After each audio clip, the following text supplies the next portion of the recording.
CBSE ने class 9th और 10th के स्टूडेंट ही नहीं बल्कि उनके पेरेंट्स को भी काफ़ी कंफ्यूज करके रखा हुआ है। बच्चे कंफ्यूज हो रहे हैं, सही डिसीजन नहीं ले पा रहे, मेरे लिए सही क्या रहेगा, बेसिक मैथ में अच्छा स्कोप है या स्टैंडर्ड मैथ में, मुझे करियर में कौन सा मैथ हेल्प करेगा, सपोर्ट करेगा। काफ़ी सारे बच्चों का तो ये भी डाउट है कि क्या अभी भी हम बेसिक मैथ से स्टैंडर्ड मैथ और स्टैंडर्ड मैथ से बेसिक मैथ चेंज कर सकते हैं। अगर आपका भी यही कुछ डाउट है बेसिक मैथ और स्टैंडर्ड मैथ से रिलेटेड, तो आई एम श्योर कि आपके इस वीडियो के बाद सारे फंडा क्लियर होने वाले हैं। बस वीडियो के साथ एंड तक बने रहें। आगे बढ़ने से पहले प्लीज़ वीडियो को लाइक मेरे लिए, शेयर अपने दोस्तों के लिए और अपने लिए चैनल को सब्सक्राइब करने के साथ साथ और नोटिफिकेशन को भी ज़रूर ऑन कर लीजिए ताकि इन फ्यूचर आने वाली सारी अपडेट आपको लगातार मिलती रहेगी। एक्चुअली 9th और 10th एक ऐसा एज है जहाँ पर हमें अपने करियर की चिंता तो होती है, बट हमें ये नहीं पता होता है कि बेसिक मैथ का स्कोप क्या है, स्टैंडर्ड मैथ का स्कोप क्या है, आखिर हमें लेना क्या चाहिए, हमारे करियर, फ्यूचर, जॉब के लिए सही कौन सा मैथ रहेगा। सबसे पहली बात है कि यहाँ पर 9th में हम भले थोड़ा बहुत कंफ्यूज हो सकते हैं, बट 10th में आने के बाद हमें हमारे कॉन्सेप्ट क्लियर हो जाने चाहिए।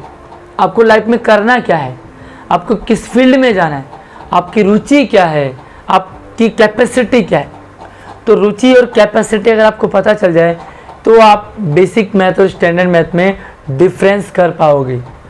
सबसे पहली बात है कि अगर आपका करियर, फ्यूचर, आपको लगता है कि मुझे 10th के बाद आगे फ्यूचर में मैथ से ही रिलेटेड पढ़ना है, लाइक आपको साइंस करना है, साइंस पढ़ना है, तो आप भैया स्टैंडर्ड मैथ ले लो आंख बंद करके।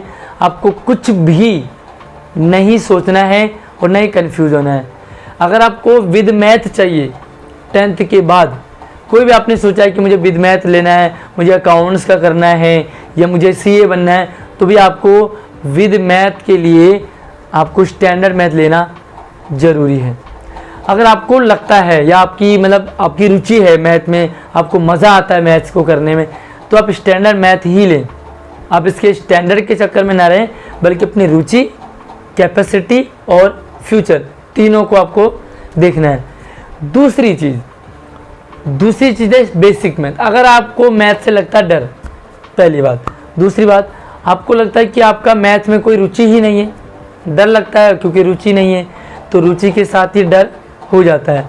तो अगर आपकी रुचि नहीं है, आपको डर लगता है, और तीसरा आपको श्योर है कि आपको मैथ फील्ड में जाना ही नहीं, आपको साइंस लेना ही नहीं, आपको विद मैथ चाहिए ही नहीं, तो अब आप बेसिक मैथ लें आंख बंद करके। नो डाउट, कोई कंफ्यूज नहीं होना। वो बच्चे जो बीच में हैं उनको लगता है बेसिक लें, स्टैंडर्ड लें, हमारा मैथ सही भी है, ख़राब भी है, मुझे मैथ में साइंस ले भी सकता हूँ, नहीं भी ले सकती हूँ। तो जो कंफ्यूज हो रहे हैं ना, वो भैया आंख बंद करके स्टैंडर्ड मैथ ले ले। सीधी सी बात है, अगर आपने स्टैंडर्ड मैथ ले लिया तो आपके बेसिक मैथ वाले भी मिल जाएंगे सब्जेक्ट, और अगर आपने स्टैंडर्ड मैथ लिया है तो आपको स्टैंडर्ड मैथ वाले तो मिलेंगे ही मिलेंगे। तो कंफ्यूज वाले तो सीधा स्टैंडर्ड मैथ ले लें। अगर आपको श्योर है तब तो स्टैंडर्ड मैथ ले लेना है। यस, सवाल ये था कि क्या हम अभी बेसिक मैथ से स्टैंडर्ड मैथ चेंज कर सकते हैं। मैं यहाँ पर आपको क्लियर करूँगा सीबीएसई का नोटिफिकेशन क्या है। सीबीएसई ने गाइडलाइन जो जारी की है उसके अकॉर्डिंग अभी एलओसी का काम फाइनल चल रहा है। अब आपका ये मान के चलो कि 99% आपका काम कंप्लीट हो गया, बट लास्ट 1% सिग्नेचर और एक बार रैंडमली आपको चेक करना है।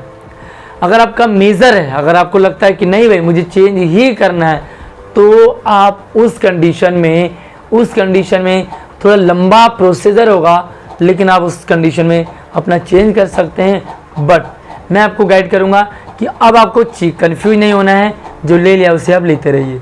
सीबीएसई ने कहा है कि अभी कोरोना का जो दौर चल रहा था, उसमें जो ये सत्र आपका 2022-23 है, उसमें जिन्होंने बेसिक मैथ लिया चाहे स्टैंडर्ड मैथ लिया, कोई फ़र्क नहीं पड़ेगा। आप 11th में कुछ भी ले सकते हैं, आपके परसेंटेज पे डिपेंड करेगा, पहली बात। दूसरी बात है, अगर बेसिक मैथ और स्टैंडर्ड मैथ के अकॉर्डिंग आपका 11th में एडमिशन होगा तो उससे पहले CBSE ने कहा है कि एक मौका कैंडिडेट को मिलेगा अपने आप को इम्प्रूव करने का। मतलब सिंपल सी बात है कि मान लीजिए आपका बेसिक मैथ है, आपने पेपर दे दिया 10th बोर्ड का पेपर दे दिया, तो आपको लगा यार मैथ तो बड़ा आसान है, ये बेसिक मैथ से मेरा पेपर हो गया अच्छा और मेरे 60, 70, 80, 90% मार्क्स आ गए। अब बच्चे ने सोचा कि यार जब मेरे मैथ में इतने अच्छे मार्क्स आ ही रहे तो क्यों ना मैं स्टैंडर्ड मैथ ले लूँ। तो बच्चे ने यहाँ पर कॉन्सेप्ट अपना बदला। अब आप क्या ऑप्शन रहेगा आपके पास, जब भी कंपार्टमेंट वाले एग्ज़ाम होंगे ना, वहाँ पर आप स्टैंडर्ड मैथ का पेपर दे सकते हैं। आप पास तो हो, कोई दिक्कत नहीं है, पास तो हो ही गया बेसिक मैथ से, बट आप इम्प्रूवमेंट चाह रहे हैं, आपको लगता है बेसिक मैथ से मुझे स्टैंडर्ड मैथ लेना है, तो अब आप मैथ में स्टैंडर्ड मैथ का पेपर दे सकते हैं और आप अपने डॉक्यूमेंट में बेसिक मैथ की जगह स्टैंडर्ड मैथ ऐड करवा सकते हैं। ये तो थी बेसिक मैथ से स्टैंडर्ड मैथ में जाना। सेम दैट स्टैंडर्ड मैथ से बेसिक मैथ में आना, आपने पहले स्टैंडर्ड मैथ ले लिया, अब पढ़ते पढ़ते आपको लगा कि नहीं भाई मैथ नहीं हो सकता या मैथ में मुझे आगे जाना ही नहीं है, आपने अपना टोनिंग बदला, चैनल बदला। अब आपका क्या हुआ, ओवरऑल अगर कुछ प्रॉब्लम आ गई और आप फाइनल एग्ज़ाम में स्टैंडर्ड मैथ के चक्कर में मैथ में आपके कम नंबर आए और आप फेल या कुछ इतने कम नंबर आ गए, अब आप कंपार्टमेंट का एग्ज़ाम होगा और आपने बेसिक मैथ का एग्ज़ाम दे सकते हैं, उसके बाद आप पास हो सकते हैं या अपने इम्प्रूवमेंट अच्छे मार्क्स ला सकते हैं। यानी कि दोनों चीज़ें सेम है, बेसिक मैथ से आप स्टैंडर्ड मैथ का पेपर दे सकते हैं, स्टैंडर्ड मैथ से आप बेसिक मैथ का पेपर दे सकते हैं। लेकिन ये रूल पिछले जब बेसिक मैथ और स्टैंडर्ड मैथ का फंडा स्टार्ट में आया तब ही CBSE ने ये गाइडलाइन जारी कर दी थी, बट अभी जो है कोरोना के चलते बेसिक मैथ और स्टैंडर्ड मैथ पर ज़्यादा फोकस नहीं किया जा रहा है, इसलिए दोनों को इक्वल ट्रीट किया जा रहा है। बाकी एंड मोमेंट पे जब रिजल्ट आता है उसके बाद CBSE क्या नोटिफिकेशन आपको दे दे एग्ज़ाम के लिए, वो उसी समय आपको चैनल पर बता दिया जाएगा। अभी आप सेट हैं तो आप बिल्कुल फिक्स रहिए, और अगर आप कंफ्यूज हैं तो यार कंफ्यूज वाले मुझे कमेंट कर ले कि आप रीज़न क्या है कंफ्यूज होने का। साथ में आप मुझे इंस्टाग्राम पे भी अपना रीज़न जो मैसेज और पोस्ट कर सकते हैं। इंस्टाग्राम की ID चैनल के डिस्क्रिप्शन में है, वीडियो के जाकर के आप मुझसे कांटेक्ट कर सकते हैं।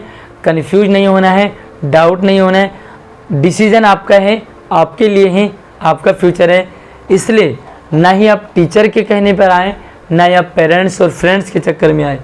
आपको करना है, आप अपने आप को देखिए, उसी के अकॉर्डिंग डिसीजन लीजिए। बाकी कुछ और डाउट हो तो कमेंट कर लीजिए, इंस्टाग्राम पे शेयर कर दीजिए और चैनल को सब्सक्राइब ज़रूर करके रखिए ताकि इन फ्यूचर आपकी सारी अपडेट आपको लगातार मिलती रहेगी। जय हिंद।